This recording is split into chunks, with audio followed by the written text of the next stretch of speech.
There's a big one at the back there. That would be a thing.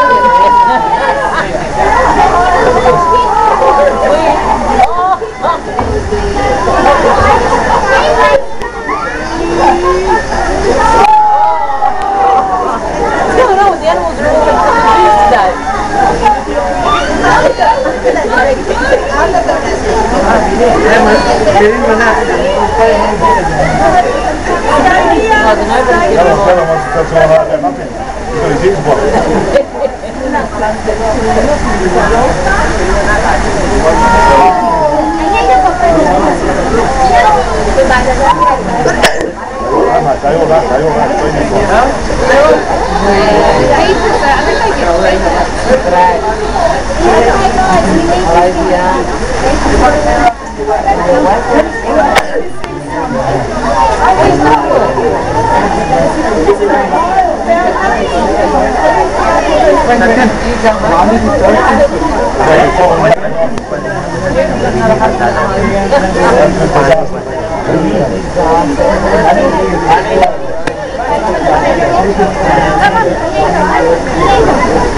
Helen, tell Helen. Ask him the weather. What's the weather like?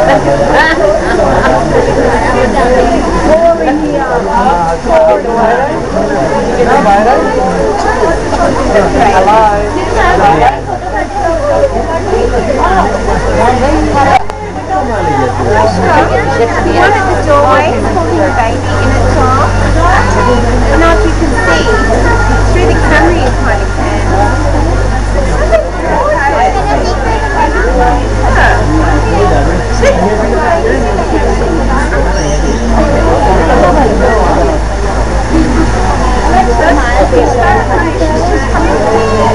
I don't know where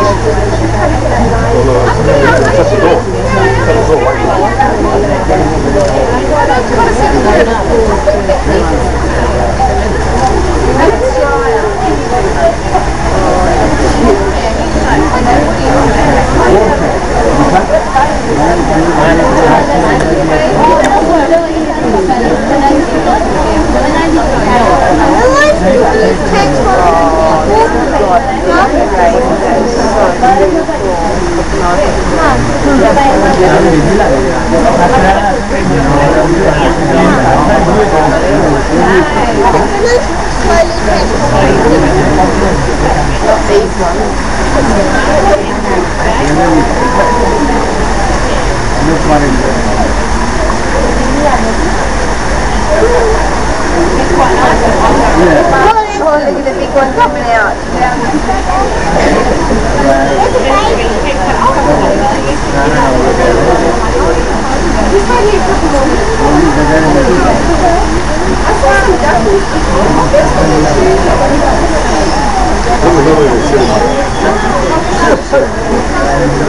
It's very social, they're back to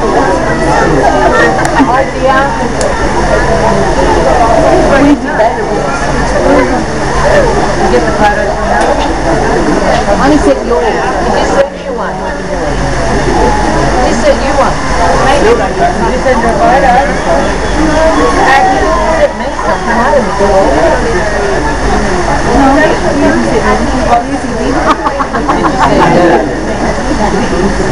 oh, Johnny.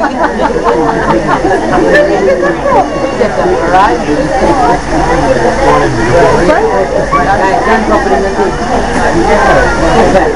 I'm not going to keep you long, all I'm saying is when I get on the plane I'm doing the sign of the cross in the wall right here every single day for the rest of my life. It's absolute disaster. As soon as you get off the plane, your money is all down the rain. I feel like I'm walking around the 7-day walk after the disaster, mate, disaster. That's it. Last night the ground was our seats were open. Then up until the people then got in the centre, ended up sitting on the cover. They were nice. Driving there with the I said to them, I need 3 seats, a 2 of 1. How nice was that? I didn't want to be one of them too. You know what I mean? that different thing? No, I was good with any win. Away from home, mate, that's a massive game. That is a big thing. We've been away from Sydney after 19 years. I was about to say, first half they didn't put their bodies in. You have that, Jesus Christ. Yeah, they put to get targets. Second half was just complete turnover. Job was quite good the last quarter. He always gets funny like that.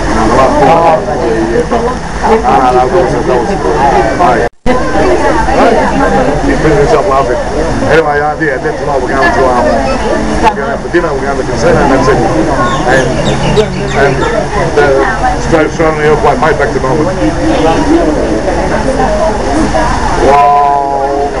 We should be back in Melbourne. I think it's what? I think it starts 11 o'clock. We're back in Melbourne. Has your mum organised who's picking us up? So what do you want to do? Do you want us to ring as soon as we get off the plane, or?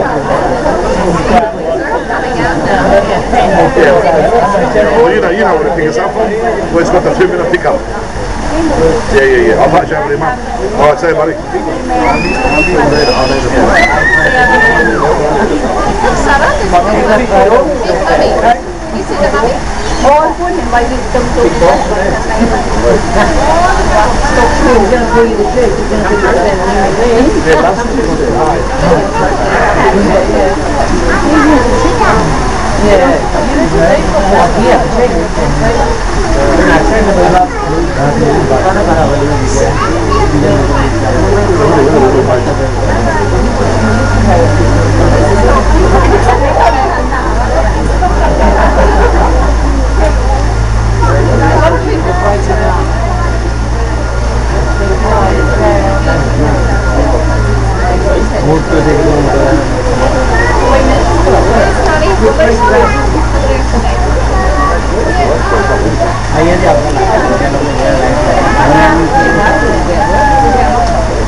然后我管那个王师傅，之后他就那个是的怕上次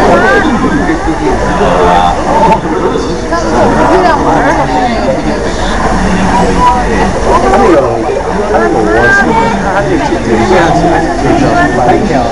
然后还有专门的，但是他们这有专门的模像是挺大的，可以看眼睛。一般的话，其实外面速度一般的话，他们都自己看就过来，其实周围的都对吧？太棒了！这俩人你好，完了。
应该放了差不多10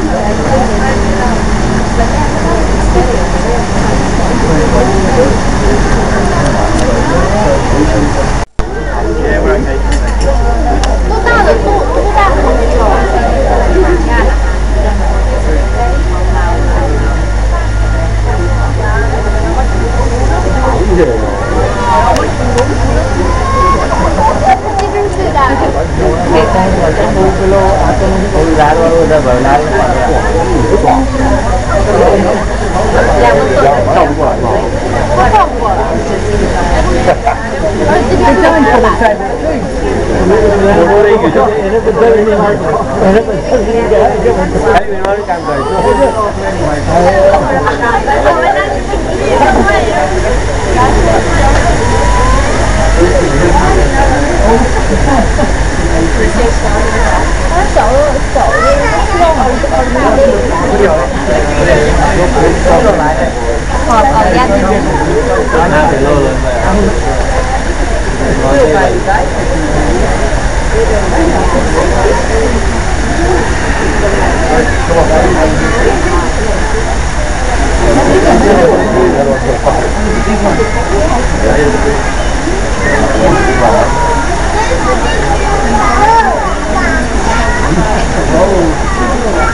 Good morning, everybody.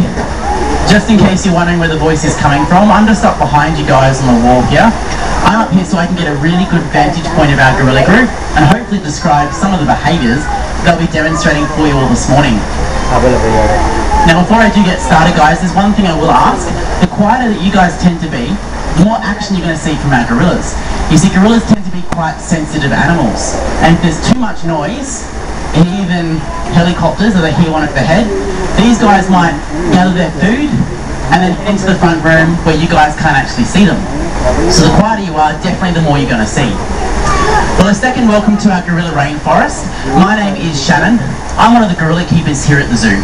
So it's a pretty tough job, I should say, to look after these guys 24/7, 365 days a year. Really tough job. Now, we do have Western lowland gorillas here before you guys, and there is a family of them. So a family group of gorillas, just like this one, is pretty much what you're going to see out there in the wild. These guys do live in quite a cohesive family group, and it is led by a big male. Now, our big silverback is Kababu, over to my left-hand side. Now, Kababu, he's 33 years old and 230 kilos. And that's 230 kilos of raw muscle. Now, it's his job to protect his females and, of course, their infants. Now, Kababu here is extremely lucky. Why, you might ask? Well, he gets himself 3 different girlfriends. Directly in the middle, sitting on the rock, we have Frala. Frala has 2 sons. Their names are Fuzu and Fatahi. Now, Fatahi's over to the far right, at the back of the exhibit, and Fuzu's over there as well. He's kind of medium in size. He's one of our infants, but he's growing up quite fast. And Fatak, he's 8. So he's pretty much reaching sexual maturity now, and he's known to be a black-backed gorilla. The gorilla walking bipedally in the middle of the exhibit, just like a human. His name is Mahali, and his mother Mowila is just over here to our right. Now Mahali is next to the last female, and her name is Kriba. Now Kriba, I want to point out, because Kriba has the newest member of our gorilla group sitting on top of her chest, and that's Kapenzi. Now Kapenzi, she's only 3 months old, so she's the youngest member we have. And Kriba does also have another daughter who's over in the doorway on the right hand side, and her name is Kimya. So at the end of this talk, guys, I expect you to recite all the names back to me along with the ages, yeah? I'm sure you can all do it. Only joking. No, so we do have 9 gorillas. Now these 9 gorillas here, as I mentioned, they do live quite close together in terms of a family group. Occasionally there can be tension, especially between the females, but it's Kababu's job to make sure that everyone lives nice and peacefully. And as you can see, he's a pretty big contender. No one would go against what Kababu says, with all that power and raw muscle behind him. Now I did mention that these guys are the western lowland gorilla, so they're pretty much the only species that can be found in a captive environment like Taronga Zoo, but spread throughout the world. There are a couple of different species, and those species are the eastern gorilla and of course the western lowland. So humans, we tend to be quite simple folk. When it comes to naming things, we either name them as they appear or where they're found. So these guys come from the west range of Central Africa, and the eastern gorillas come from the east range of Central Africa. So go figure. Now gorillas also come from the largest salad bowl in the entire world, Equatorial Africa, and because of that they are the vegetarians of the ape world. Other ape species like your orangutans and your chimpanzees, they will eat both plant and animal matter. But your gorillas, they're nice and peaceful, they only really like to eat plant matter. So when Kababu moves and he stands up, and also do the females, you might see they have quite a large pendulous type gut. Now guys, that's not because they're fat, I promise you. Our gorillas are extremely fit, and it's my job to ensure that they're mentally and physically healthy. So I do try my hardest. The reason why they do have such a large gut is because they have an elongated digestive system to be able to process all of that plant matter and all of that fibre. As you can imagine, it takes the digestive system a lot of work to get rid of all those leaves and to extract all the nutrients out of them. So it's almost the same as a koala, for example. They also do have quite a round type belly because they have an enlarged digestive system as well. So trying to meet the nutritional needs of a gorilla, we of course feed them different types of plants.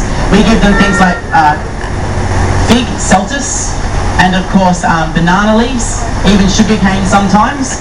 And then to supplement their diet, we give them a number of fruits and veggies. So some fruits and veggies that you guys can see throughout the exhibit. There's little bits of bok choy and chicory. There's also things like tomato and capsicum, and also cucumber as well. When it comes to gorillas, I'm sure they do like sweet things just like we do, but we have to be very careful not to give them too many foods that contain too much sugar. You see, the more sugar we give them, their digestive system acts adversely, it can't handle it, and these guys might actually regurgitate that food. So it's important they do have a very low sugar diet. Not only that, but again, we do want to keep them nice and fit, and we don't want them putting on too much weight. The idea is to keep them as healthy as their wild cousins are out there in the wild. Now when it comes to breeding, you guys have probably all seen Kapenzi now, as Kriba has made her way around the front of the exhibit a few times. Now gestation of pregnancy is exactly the same as it is in humans. It's 260 days, which is around about 9.5 months. When a gorilla is born, they're extremely dependent on their mother, just like an infant is dependent on a human mother as well. They'll stay with their mother for only about 3 or 4 years, sometimes even 5 years, before they'll become extremely independent and fully weaned. So that's pretty good news to all the mothers out there, because I'm sure that when your 18-year-olds still come home with their washing, you wish they'd leave, just like a gorilla does. But with these guys, they're independent pretty early on in their life stage. So you can see Fuzu and Mahali are 2 younger infants suckling occasionally, but they're pretty much on their own these days. And it's good to be on your own, because when it comes to food and a gorilla, what's mine is mine, what I can take for you is mine as well. They're not all that good at sharing. especially not kababu. So that brings me to one of the reasons why we keep these guys mentally enriched. And you can see kababu here is just displacing one of the females. He's basically telling her this is his pile of food and that she needs to go somewhere else to find some more food. So if we were to spread this food out in their exhibit as far and wide as you saw me and Alan doing before, you'd probably find kababu would guard the entire pile and would end up with a very fat kababu and a skinny wife and kids. Now we don't want that at all. Now females and their cycling, usually after about 5 years, they do get pregnant again almost instantaneously. Now females, it is their job out there in the wild to breed, so if they're not getting pregnant in this 5 to 6 year cycle, it's usually something wrong with the male. So that can cause tension in the group as well. So that's something that we need to be aware of here at Taronga Zoo.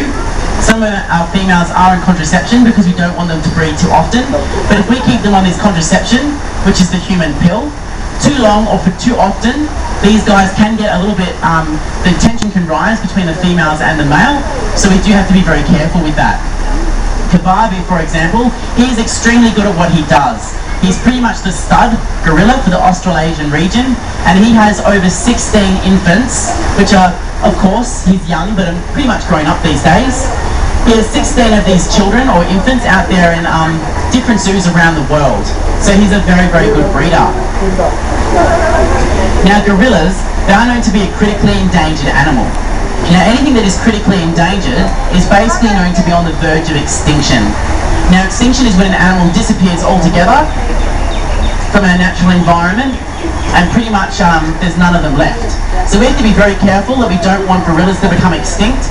It would be a very sad thing if you guys would come here in say 10 years or so and couldn't see gorillas live as you're doing today.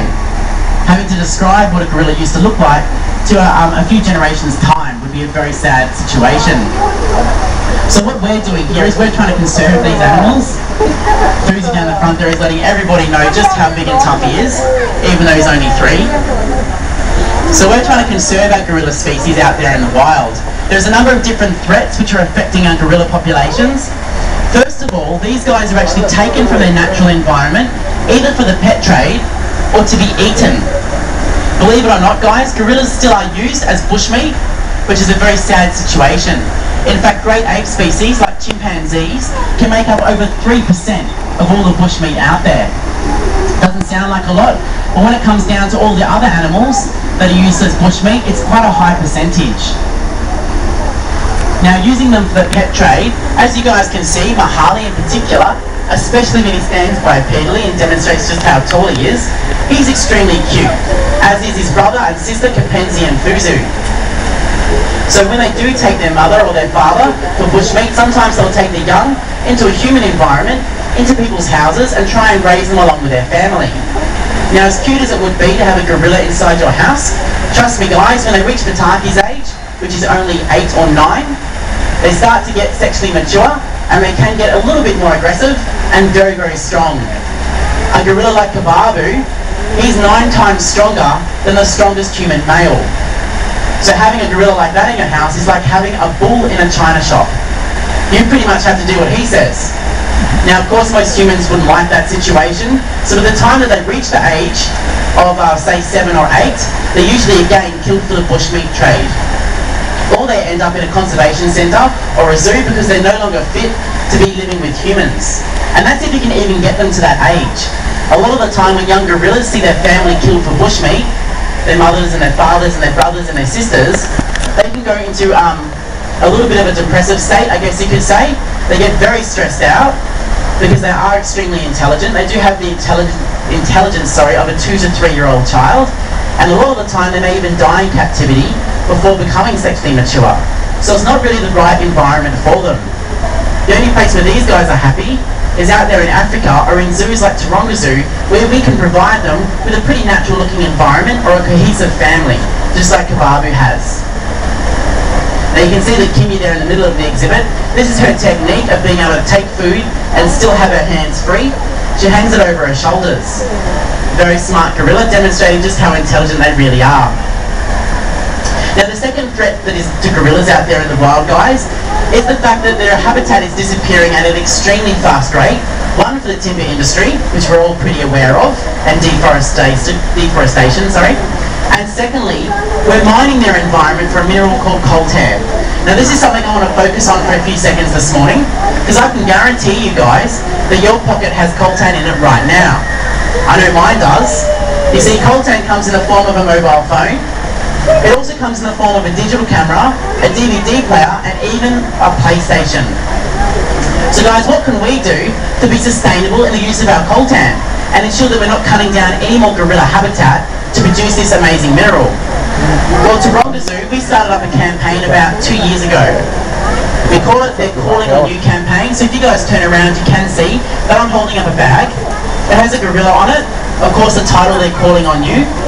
Now, all we're asking you guys to do today is, if like me, you've gone out and you've bought yourself a new iPhone 4 and you have an old mobile phone which you're not using, come grab a bag from me today, guys. You can pop up to 4 mobile phones in it, send it away to the address on the back. It's free postage and handling, so really it costs you nothing. And the company, Aussie Recycling, they've guaranteed us they'll recycle your mobile phone, including the coltan and the glass and the plastic. And then the proceeds that they make from this, they'll donate to primate conservation funds. One in particular is the Jane Goodall Institute. And she provides education for communities out in Africa, as well as providing rangers with uniforms and weapons to protect our gorillas against bushmeat, which is illegal, and also the pet trade, again, which is illegal. So come grab a bag from me today, guys. Do something good for our gorillas. Since 2 years ago, we have recycled over 6,500 mobile phones. Melbourne is doing the same thing, so it's a very good cause. The one thing I want to leave you with today, guys, is next time your mobile phone rings, just think, it could be our gorillas calling on you for help. Well, thanks very much, guys, for your attention. If you have any more questions, please do come see me. Or if you like a bag, again, come see me. But thanks for your attention and enjoy the rest of your day here at Taronga Conservation Society.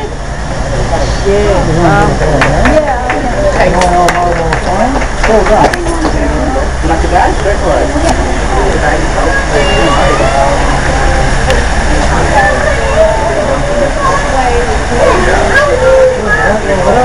Thank you.